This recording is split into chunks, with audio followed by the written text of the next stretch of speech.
documentation that it is possible to reach the human being in everybody. So is it possible, Jakob, to be friends with a Ku Klux Klan leader? Yeah. Peace, love, and understanding is something we all can say, but how do we practice conflict resolution toward those we really have a conflict with, those we fear, those we demonize in different ways because we have ghettoized them, such as the blacks in America in ghettos, and increasingly the Muslims here in Europe. This is what I have spent a lot of my life on, at least in my own life, to practice or try to practice, you know. See, peace, love, and understanding. I was young at one time, just like Niels, from his generation, you know. We could all say that, and I came to America definitely not thinking that I was a racist. Now, you don't stay neutral very long in America. I became racist very fast, you know. Most of us who come to America, we first end up staying with some white people who immediately warn us, don't go 3 blocks this way, don't go 4 blocks this way, this and that, you know. They don't say it as bad as we do here in Europe, you know, look out for the Muslims. No, it was a more hidden language, but everybody knew that it was the blacks they were talking about. So they planted fear in me, racism in me from the beginning, because it is racism to go around and automatically fear a whole group of people just on the basis of their skin color or whatever, you know. And I saw the result of that conflict I created with people around me, having this negative inner thinking of them before they even had a chance to be judged by me on an individual level. The first 2 years I was constantly attacked and mocked by young blacks in tennis shoes, you know, who came and robbed me at gunpoint and knife point and this and that. Again and again. This is what happens when you marginalize a people, you know. They came up to the north hoping to be accepted as equal human beings. They were fleeing by the millions up there. They thought that there was nice people living up in the north. And all those whites, the minute more than 20% blacks came into their schools, they started moving out, they started moving further out.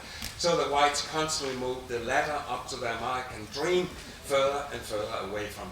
That is the time they exploded in crime, anger, etc., and attacked people who looked like their oppressors, you know, including me. But I could have avoided it if I had learned conflict resolution at the time, or whatever you call it, non-violent communication. And that is something you are not born with. This is something you have to learn, get a helping hand with. I walked around sending the wrong message out to these young straight people all the time. Basically, I was saying with my fear, you're bad, a bad guy, I have reason to fear you. They can see this in your aversive behavior, your fearful glances, and inner negative thinking simply. So as a result of re-stimulating all the bad feelings they had, all their lives they have met people like me with aversive behaviors of getting away from them and so on. So again, I re-stimulated all the pain they had in them, and therefore they blew up in anger and attacked me. And again, it happened so many times, I haven't mentioned in my book how many times and so on. So I got a helping hand because I could never have done what I did, started traveling around in a black community for 5 years, if somebody had not helped me out of it. In the beginning, I traveled in the safe areas, in the student university towns, and there I got to stay often with blacks of, you know, a more educated kind or peaceful kind or whatever, you know. And as a result, I started seeing them as human beings and not somebody I should demonize or fear anymore, as the whites had told me. Racism is not your own fault. This is somebody planted in you by media, by outsiders and so on. But you have to have a helping hand to get out of it. So, in their homes, I started seeing their brothers come along. They were often ghetto criminals and so on. And I started seeing them also as human beings. And little by little, I started trusting these people more and more. And that I could see after a couple of years. I was not aware of it at that time. But when I now walked out in the streets, I had developed inner trust of blacks. And therefore basically sent them the message, you're good, I have reason to trust you. Completely the opposite, the hostile image or the hostile thinking I've been projecting to them earlier. And people who have been used to all of us just running away from them as fast as we can, suddenly to meet a person who says, you're okay, you are completely okay. This is a message of love. And all people I learned are starving for love and acceptance, especially those who never got any love. And from that moment, I could, just by trusting these people, they started melting at my feet. And even the worst ghetto criminals and gangsters, took me by the hand and showed me around their world of pain. And since then, I have not been attacked a single time. Crime has more than 10 doubled since then, 10 times as many prisoners today in American prisons as in the 70s, but I feel totally safe in all their neighborhoods and so on. So you see, it is in our own self-interest to get rid of our negative thinking, our racism toward other people, because we are safer that way ourselves. And this is something I practiced since then as Elsa said, with Ku Klux Klan people, mass murders, and all the most violent people on earth. When you first learn it, it's very exciting to try it out in the worst ghettos in South Africa, Haiti, and places like this. Anyway, where do I want to get with this? Now, I sort of unlearned the most primitive form of racism. I'm not saying I'm not a racist still, but that type of racism I unlearned at the time. And then after many years of teaching in American universities, I moved back to Denmark, and suddenly we were caught up in the same type of racism here. Millions of Muslims fleeing from oppressive countries up, thinking that they would be accepted as equal human beings here. And from the minute they got here, basically, we started sending them the same message, taking our children out of school, and getting as far away from them as possible, and creating the same anger in them and so on. And I started opening up newspapers and TV and so on, and started simply thinking negative of Muslims in this country. And now, when I've been teaching in all the American big universities for all my life, anti-racism, it is not a nice, pleasant feeling suddenly to catch yourself thinking negative of a whole group of people, simply because you have no friends in that group of people. So I thought, damn, what am I going to do? I can't look myself in the eyes as an anti-racist if I keep thinking negative of Muslims here. Well, I said, you have to try to do the same as you did in America. And what did I do in America? If there's somebody you fear or think negative of, just move in with them. Move in and live with them. So that's what I did. That's the fastest way, simply, to dismantle the negative thinking of people, So, but what do you do when I didn't have a single Muslim immigrant friend in this country? I've been away for so many years. Well, they're all over the country these days. You just go to where they are, to the mosque, to the meetings, and so on. And this is the interesting part. See, the racist mind, just like I hear from American students all the time, they say, no, the blacks are not even interested in making friends with us. They would like to have a black friend, but their inner racism gets in the way, so they can't connect with blacks.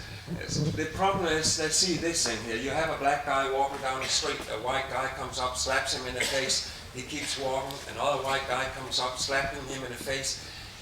At the sight of the third or the fourth or the fifth white guy, the blacks start doing like this. And then after a century or two, they start doing like this. This is when we develop the anger, the criminal, the nationalist, the terrorist in them and so on. It took 300 years for America to develop this attitude in the blacks. We have developed it in Europe here in just a generation, and many Muslims in here, The interesting thing was, when I started coming out with positive thinking about toward blacks, I didn't even see this. because they're starving to be accepted as, starving to get our love. But as long as you in your inner thinking continue to feel them on one level, you will see this attitude, because you think negative on it. And I had the, what? Yeah, and I had the same feeling here toward the Muslims in Denmark. So I thought that they would react like this, but the minute I came with genuine positive thinking, I didn't see this attitude anymore. In no time did I get tons of, I'm not going to talk too much of this, Muslim friends, and ended up on board of all kinds of mosques and Muslim organizations. But let me talk about this in a more, I always use selfish arguments why we should undo our racism. Just like I did in America, you don't want to be attacked, so it's a good idea to undo your negative thinking of a group of people. But I just last year in October, I got invited to so many immigrant parties, Turkeys and so on, and they are weddings and so on. In just 1 month, I think it was 3 Kurdish and 1 Turkish or whatever, and they usually have a henna party on Thursdays for 400 guests, 600 for the wedding party itself. So for a whole month, I did not spend any money on food. I just lived on party food. Yeah. So you see, there's money to save there by unlearning your racism, But where do I want to get with this? And I'm going to finish off here. I go out daily in high schools, technical schools, with a big slideshow which lasts 5 hours in this country, Until year 2000, I'm sorry, until year 2000, I could never get the Muslim immigrant children to sit still in these 500, 600 big auditoriums and so on. Just after 2 hours, they would start running away and be noisy and this and that, This is what I see the similar thing among blacks in America, the noise of pain you see there. Of course, they could feel my negative thinking at that time. After I started changing, now, after 4 hours of show, or 5 hours of show, it is the Muslims that stand around in the end. Sometimes I'm surrounded by 12 Muslim girls with scarves and so on who want my autograph and want to go driving with me in America. Maybe want to be my girlfriend. I always use selfish arguments for undoing our racism. What I want to say with this is, we constantly attack our politicians, attack our Muslim immigrant community. They don't want to learn Danish values, they say. Of course not. If we are attacking them all the time, they don't want nothing to do with this society which attacks them. The minute they could feel my inner, positive, non-violent thinking, they couldn't get enough of my Danish thinking. They stayed for 5 hours, they want more. This is basically the American model for integration.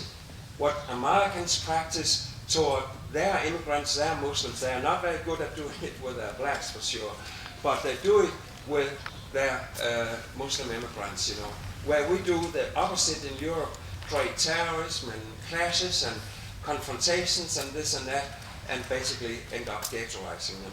So getting rid of your own personal racism is the first step for creating peace in society, I would say.